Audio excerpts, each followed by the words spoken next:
Hello everyone, so I'd just like to introduce Professor Jane Burns. Today we're going to talk a little bit about anxiety during COVID-19. I'll let you take it away and maybe just introduce what you're going to talk about today. Sure, sounds good. Now we are social distancing, Absolutely. to make the point. Challenging times clearly with the wave 2 coming through, and it's normal to feel anxious. I think that's the first thing to say. It is actually normal to feel overwhelmed by what's going on because it's out of our control. And when we can't control things, that makes us feel really anxious about them. So there's two things I wanted to sort of just point out to start with. The first one is to reduce your level of anxiety, reduce the amount of information that you're exposed to.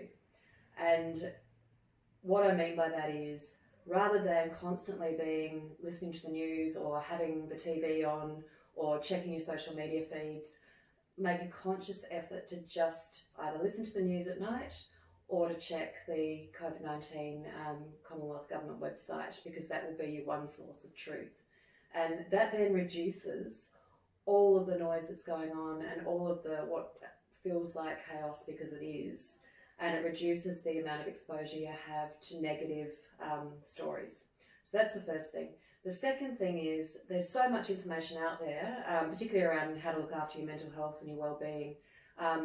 Just find one source of truth. And the one I'd recommend is the Head to Health website, which again is the Australian Government's website that helps navigate you to the resources that might be useful for you. Could you tell us a little bit more about the resources that people can use during this time? Absolutely. So as I mentioned, Head to Health is the website, and I'm sure you'll put a link with the video. Yeah. Should be great.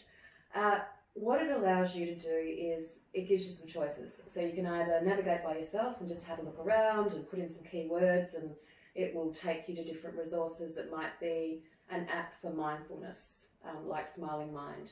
It might be Breathe, which is another one that helps you just take a deep, calm breath and use your phone to monitor your heart rate. Or it might be something that's a little more in-depth, like an online cognitive behavioural therapy, which is the talking therapies that you would usually use if you went to seek help from a psychologist. Okay. And they're great resources because they allow you in your own time to just learn some skills about self-management. It might take you to a community like the Hello Sunday Morning community, which is to help you take a break from alcohol if you feel like you're drinking too much, or if you want to cut down the amount of alcohol that you're drinking.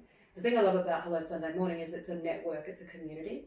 And so it's not saying don't drink or don't drink, 3 bottles of wine in one sitting. What it's saying is join a community and get some support to help you take that break if you want to, or to reduce the amount that you're drinking. And they have connected to them some counsellors, so you can join the community. If you want to have a chat to someone, you can pick up the phone and have a chat. Okay. So again, really depends on you, the person, and it's not a one-size-fits-all, that's for sure. But it'd be fairly fair to say that most people are feeling pretty anxious. How important is it for people to make a conscious effort to be part of a community and be part of sort of...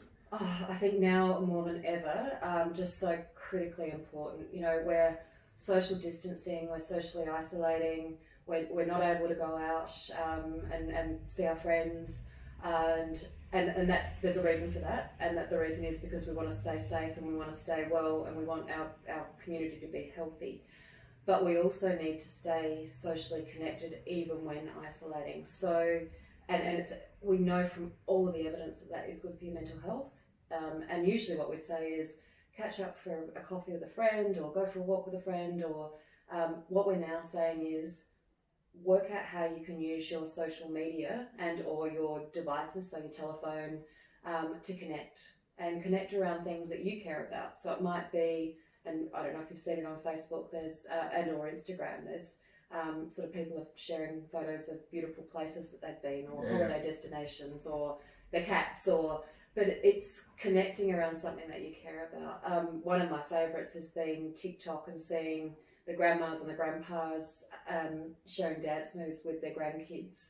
And they're physically not together, obviously, but they're putting together these little digital snippets and sharing them over TikTok, which again is just a fantastic way of being creative about how you connect with other people.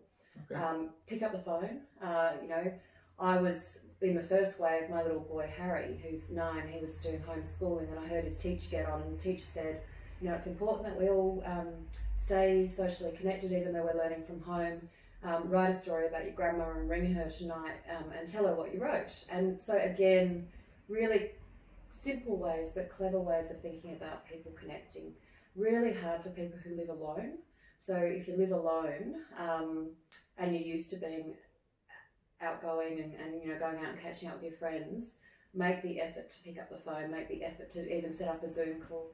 And just in terms of maybe the different day-to-day activities that people can do to stay mentally fit and mentally healthy, what do you think? So there's 3 things that people talk about: sleep, diet and exercise. And that sounds really simple, but with lockdown, what do we tend to do? We tend to eat more, we tend to drink more, and we don't do as much exercise. And we're anxious, so we're not sleeping. Yeah.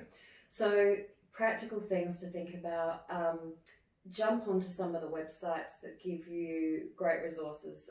Yumly's one, which is just a social network that is about recipes.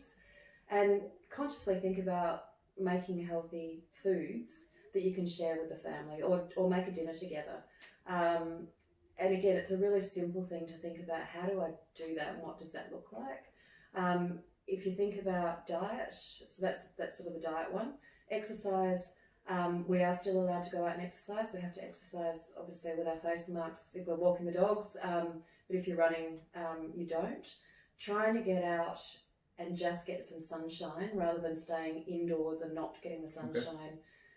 Okay. It's more about the sunshine and the actual activity, getting out of the house, than it is about the exercise, even though it's good to get your heart rate up. Okay. And then sleep. Again, there's some great sleep apps that help you understand how to set your rhythm for sleep. So going to bed at the same time, getting up at the same time, making sure that you limit your screen time before you go to bed, doing something relaxing that gets you sort of into a rhythm to sort of train your brain to actually go to sleep. So it might be something like having a warm drink, or having a warm shower, or setting your room up so that it's a safe space where you can actually get yourself into a nice comfortable rhythm of sleeping. Now if you're not sleeping, again, seek some help, because again, with the anxiety and the heightened anxiety, the more anxious you are, the more likely it is you're going to wake up in the middle of the night.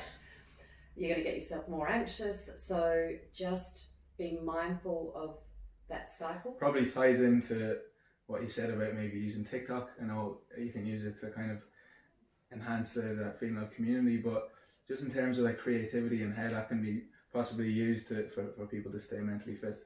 Yeah, and it's one of my favourites. So I think there's creativity through dance and music, and we were talking earlier about Spotify and the fact that there are now so many playlists that help you choose the mood that you want. If we're mindful about our consumption of that, so if you're feeling sad, miserable and down, don't go and put on the saddest songs that you've ever heard that are going to make you feel terrible.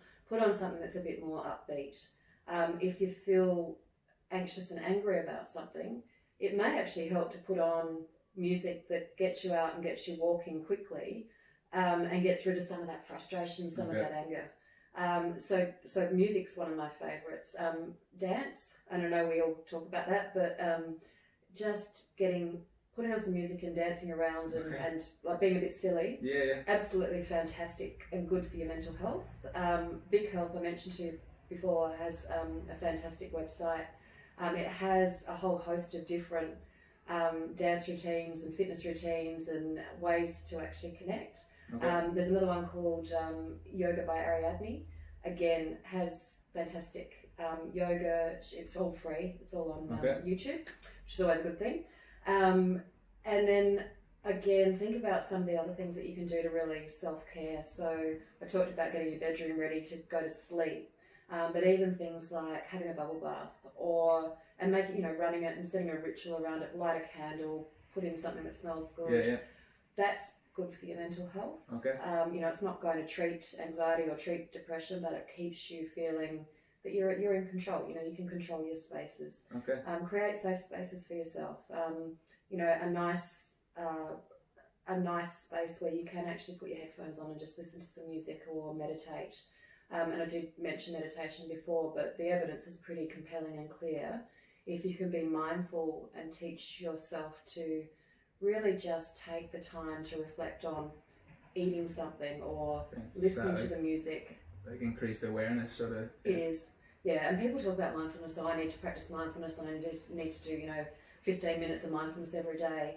It's not about that. It's actually about teaching yourself to just take the time to, it's a beautiful day, or buy yourself some flowers, but just really self-care and just taking a step back from the really tense, anxious, how on earth am I going to manage this? I just suppose I'd like to maybe ask if you could sum it up. Spoke about a lot of good topics there, and if you could give everybody a bit of advice for how we can sort of deal with life for the next couple of weeks, or who knows how long. Yeah.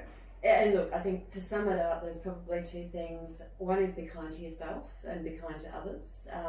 If you do eat too much, don't beat yourself up about it. If you do have, far too many glasses of wine or too many vodkas, that's okay. Don't beat yourself up about it, because these are really weird and uncertain times. So be kind to yourself. Don't think that you're going to be an amazing athlete because COVID's around and you suddenly are going to put all your energy into exercising and getting fit. Like, it's just not setting realistic goals. So be kind. Be kind to other people, because we know that that's also good for your mental health, which might be something as simple as getting in touch with someone on Facebook and sending them a nice message, picking up the phone, writing someone a letter. When we talk about creativity, maybe start to think about ways in which you can connect in different ways around being kind. And then I think generosity, the evidence is absolutely clear on this. It's good for your mental health. So think about ways to be generous. And it doesn't necessarily need to be, you need to spend money to be generous. Think about generous acts, and generous acts of kindness are always a good thing to do. Google it. There's lots of ways you can think about making someone feel special without physically actually having to see them. So they're the two things: kindness and generosity.